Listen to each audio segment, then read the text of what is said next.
নমস্কার। আজ আমি একটি রবীন্দ্রনাথ ঠাকুরের কবিতা পাঠ করে শোনাচ্ছি।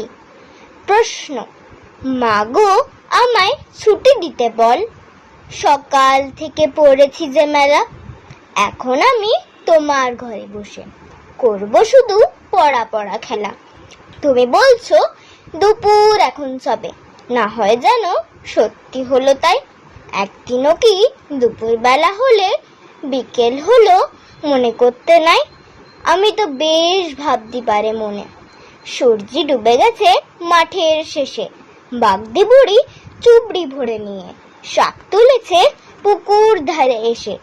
আদার হলো মাদার গাছের তলা, কালি হয়ে এলো দিঘির জল। হাটের থেকে সবাই এলো ফিরে, মাঠের থেকে এলো চাষির দল। মনে কর না উঠলো সাঝের তারা, মনে কর না সন্ধে হলো যেন রাতের বেলা। দুপুর যদি হয় দুপুর বেলা, রাত হবে না কেন? নমস্কার।